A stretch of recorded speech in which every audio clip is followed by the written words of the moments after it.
A vida é uma dádiva de Deus, um presente valioso que o Senhor nos dá. E hoje nós vamos falar sobre essa temática tão importante que é viver. A paz do Senhor, esse é o seu programa Vida Abundante. Irmã Lindinalva, a paz do Senhor. Paz do Senhor, irmã Gisá. O programa Vida Abundante é idealizado pela Igreja Evangélica Assembleia de Deus em Timon, que tem como pastor presidente o pastor Eovaldo Sá. E hoje nós recebemos em nossos estúdios a doutora Crislane, que é psicóloga, especialista em saúde mental e também é psicóloga da Fundação Municipal de Saúde de Teresina, no estado do Piauí. Doutora, seja muito bem-vinda aos estúdios do programa Vida Abundante. Paz do Senhor, muito obrigada. Para mim é uma honra muito grande, né, estar aqui neste programa que tem abençoado tantas vidas e falando dessa temática que é super importante, tanto para a sociedade em geral, também como para a igreja, né? Muito bem. E doutora, setembro, conhecido como Setembro Amarelo, uma campanha de conscientização a respeito da vida. Nos fale um pouco sobre essa temática e a importância dessa conscientização. Certo, né? O Setembro Amarelo, né, já é uma campanha bem conhecida. Cada ano que passa, ela tem tido mais repercussão ainda, que ela fala justamente sobre isso, sobre a valorização da saúde mental na nossa sociedade, né, com a prevenção do suicídio. Isso é muito importante porque, infelizmente, essa temática ainda é um tabu. Muitas pessoas ainda têm preconceito com relação a esse tema sobre saúde mental, depressão, ansiedade. E quando nós falamos, conversamos e esclarecemos muitas dúvidas da sociedade, isso ajuda também, né, no combate dos transtornos mentais e no aumento da saúde mental da população. Doutora, quais os principais sinais de alerta que podem indicar que uma pessoa está em sofrimento que venham a causar risco à vida? Os sinais de alertas são muitos, mas os principais é a questão do isolamento social. Por quê? Nós somos seres sociais, então nós somos feitos para conviver. Até o próprio Deus diz, né? Não é bom que o homem esteja só. Então, quando uma pessoa ela começa a se isolar, seja do seu grupo social, da sua família, da igreja, dos amigos, isso é um sinal de alerta. Um sinal de alerta para a depressão, para a ansiedade, que são os principais transtornos, mas também para outros transtornos psicológicos, né? Então, observar essa questão, uma pessoa que ela frequentava os cultos, frequentava a igreja, ia para o trabalho, tinha sua roda de amigos e ela começa a se isolar. Alguma coisa está errada e esse é o principal sinal de alerta. Além da questão do isolamento social, também é importante a pessoa estar atenta à sua alimentação, a questão do sono, coisas que alteram. A pessoa que comia normal e simplesmente perde o apetite ou começa a comer de forma compulsiva, isso é um sinal de que algo está desregulado também no seu interior. Uma pessoa que tinha um sono regular e começa a ter insônia ou a dormir muito, ter uma hipersônia, isso também é um sinal de alerta para a própria pessoa, está observando, tem alguma coisa errada comigo, e quem está à sua volta também. Fulano não agia assim, agora ele está dormindo demais, né? Um familiar observando, ou está com problema para dormir, ou comendo demais ou de menos. Então, esses extremos, eles são sinais de alertas muito importantes. Muito bom, todo esse contexto que você trouxe para a gente nos ajuda aí a identificar alguns pontos, né, irmã Lindinalva? Qual a importância do diálogo sobre a saúde mental em todos os grupos onde o ser humano vai estar incluído, onde aquele indivíduo vai estar incluído, seja na igreja, no trabalho, na escola. Qual a importância desse diálogo?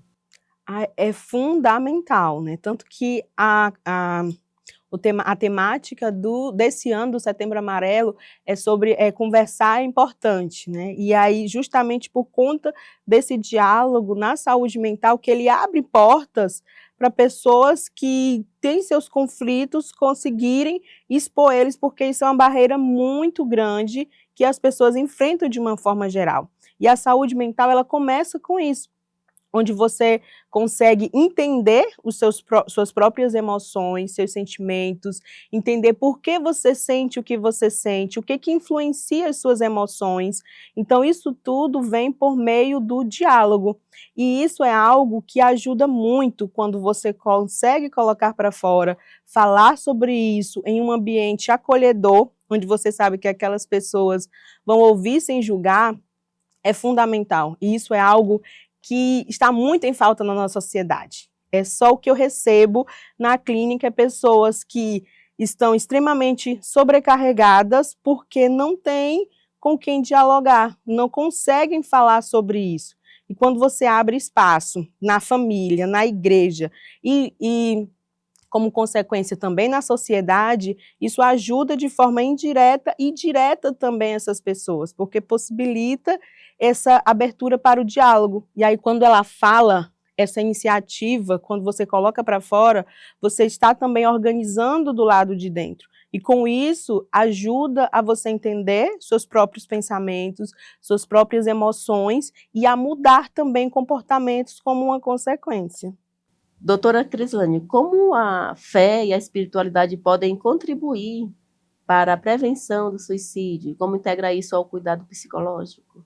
A fé e a espiritualidade, elas podem contribuir de diversas maneiras. Até a ciência já admitiu, né, que é muito importante o indivíduo ele ter esse cuidado com a sua saúde espiritual, digamos, com a sua vida espiritual. Eles colocam esse termo espiritualidade, que isso faz parte da saúde mental também.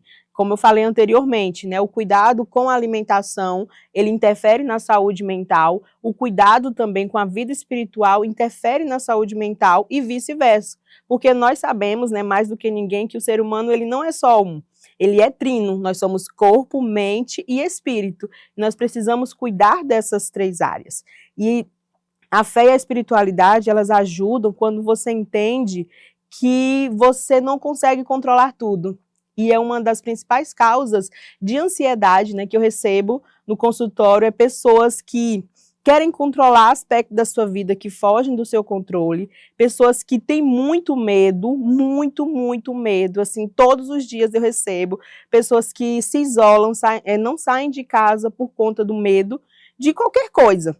E aí você vê que a palavra de Deus, ela é um antídoto para muitas dessas questões, né, para as principais questões que chega para mim na clínica em relação a isso. E aí, quando uma pessoa ela tem uma fé saudável, uma espiritualidade bem firmada, ela consegue diferenciar aquilo que é um problema mental de um problema espiritual e consegue lidar com isso de uma forma assertiva. Não, eu entendo que eu estou preocupado com isso, mas isso foge do meu controle, então eu vou entregar nas mãos do Senhor.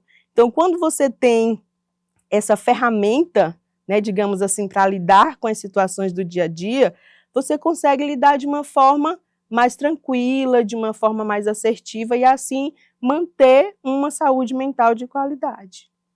Sobre a prevenção ao suicídio, essa questão da fé e da espiritualidade, ela é muito importante também, por quê? Porque o que a gente mais vê, quando uma pessoa ela chega ao ponto de querer tirar a sua vida, é a desesperança. Né, a desesperança, o desespero, e porque ela não consegue enxergar mais saída.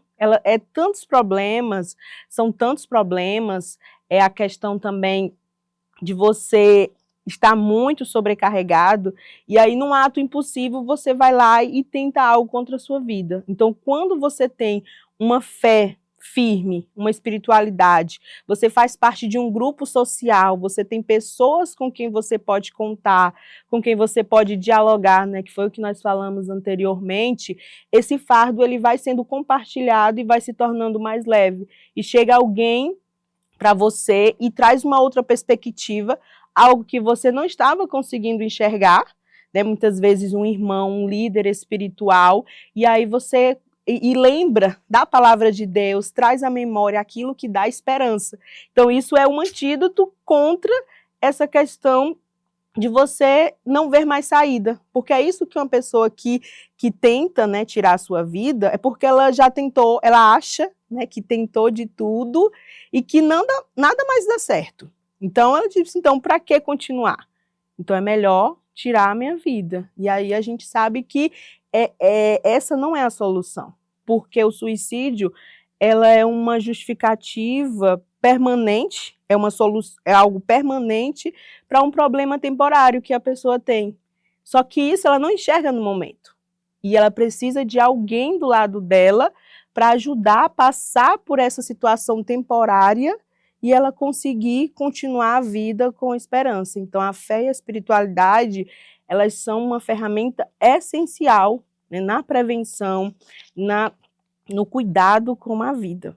Muito bem, doutora. Como você falou, quando se chega a uma decisão de desistir da vida, é uma solução permanente para algo passageiro. Isso. E como diferenciar uma tristeza por uma frustração, uma perda, de uma depressão mais grave ou um transtorno mental que precisa de acompanhamento profissional?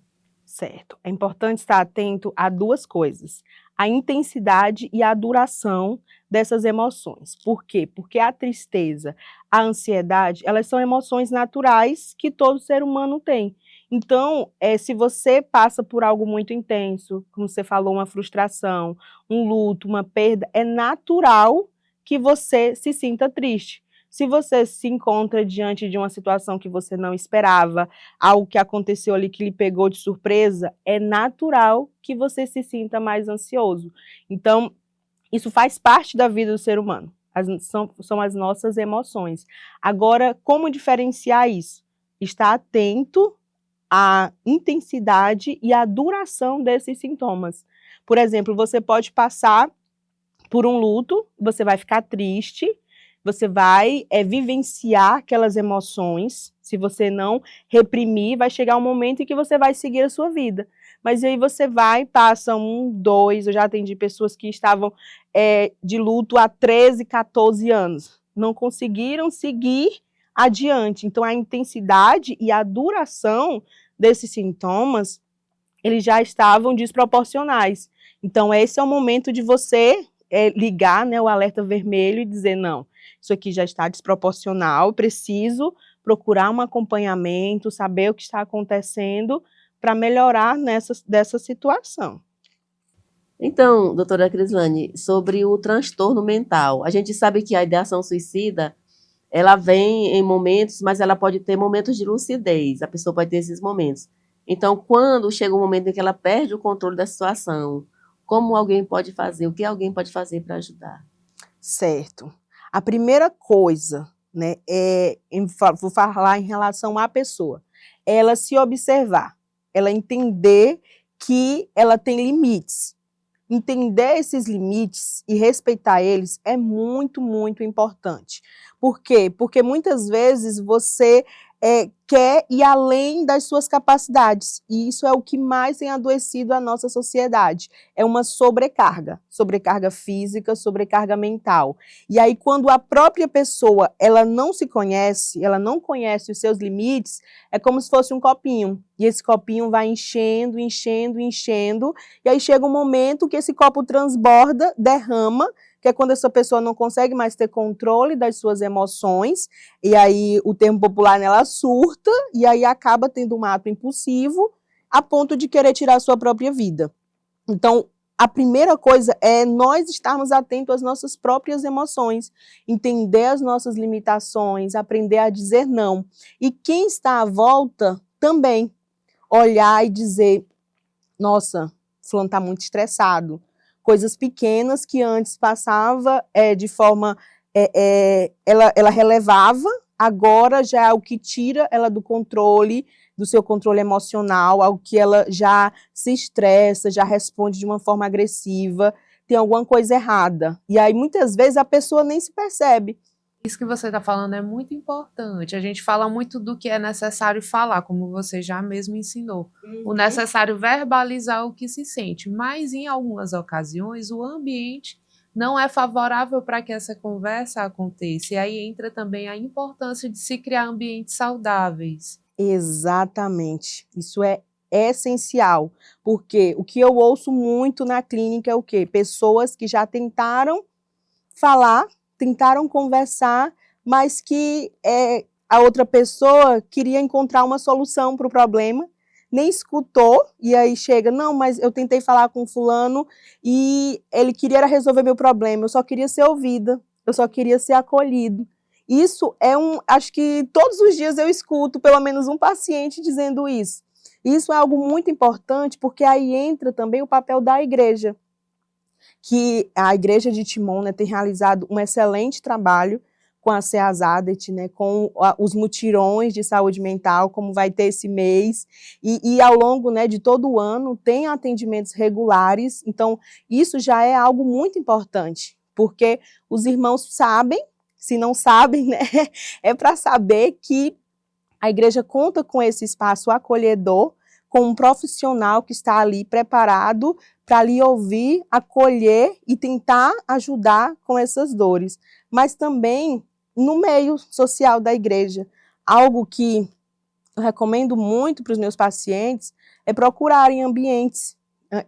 Eu pergunto, né, se ele frequenta alguma igreja, e aí eu fico na torcida, né, para ter uma igreja acolhedora que receba aquela pessoa.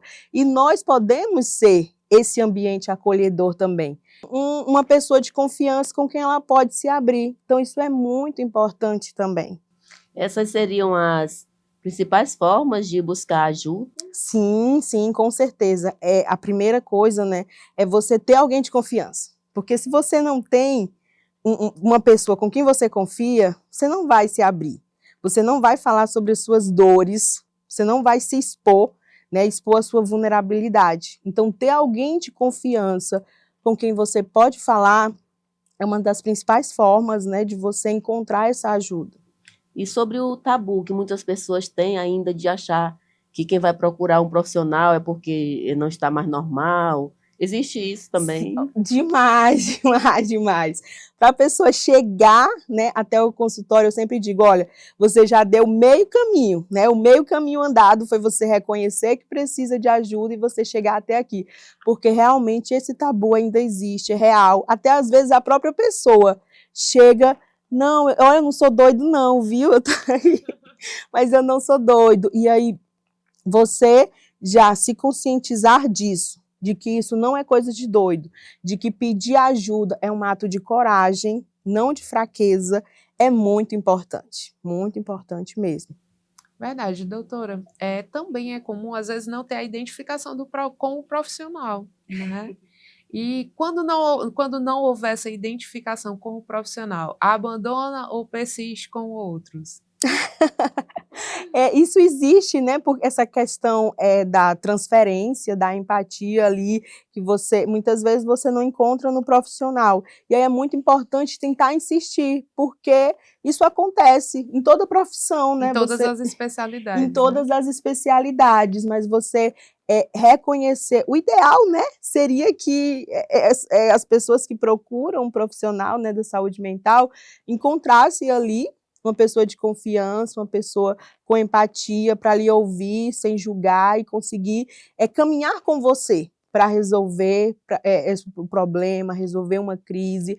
Mas quando não encontra, é muito importante insistir, né? Tentar outros profissionais, porque o que não pode é desistir. Isso não pode. E agora, doutora, nós vamos finalizar com a sua mensagem para os nossos telespectadores, para aqueles que porventura ainda demonstrem ou sintam medo, vergonha, culpa de estarem sentindo uma tristeza, estarem passando por um processo depressivo ou algum outro transtorno mental e que devem estar buscando ajuda.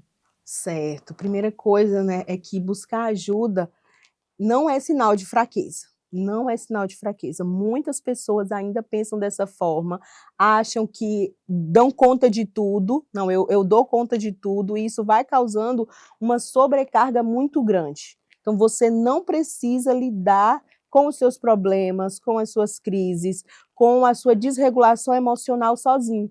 Existem pessoas capacitadas que estão preparadas e esperando, né, que você busque ajuda. Mas também, né, além de você reconhecer que precisa de ajuda, você se ajudar. Então, você ter uma rotina saudável, isso é muito importante mesmo. Como a gente falou durante a entrevista, o cuidado com o corpo ele é importante para a saúde mental. O cuidado com a mente também, você está atento aos seus pensamentos. Por quê? Porque pensamentos não são fatos. Mas se você acredita nele, eles influenciam as suas emoções e o seu comportamento. E você estar atento à qualidade dos seus pensamentos é essencial para a sua saúde mental. E o cuidado espiritual, que é muito importante, né? O mais importante, porque quando você cuida do seu espírito, você cuida da sua mente, você cuida do seu corpo, você está cuidando daquilo que Deus deixou para você. E nós somos mordomos, né, daquilo que Ele nos entregou, e Ele espera que nós façamos isso, façamos com excelência. E para isso, nenhuma das partes podem ser negligenciadas.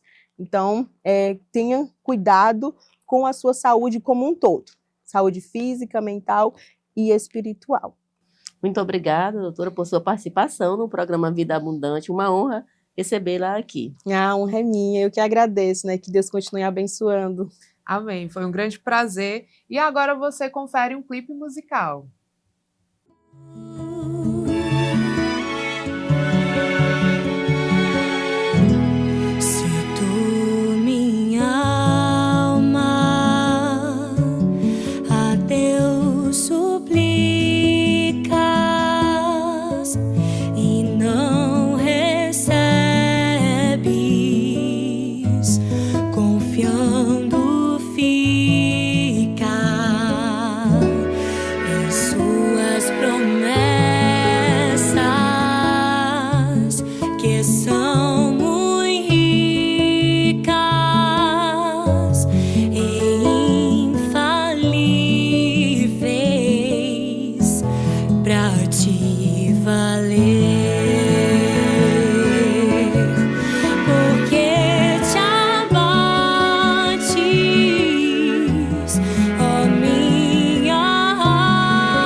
Jesus virá.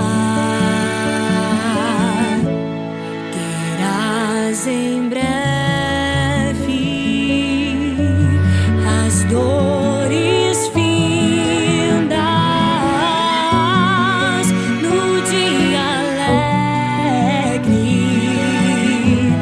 da sua vinda. Se Cristo tarda,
virá.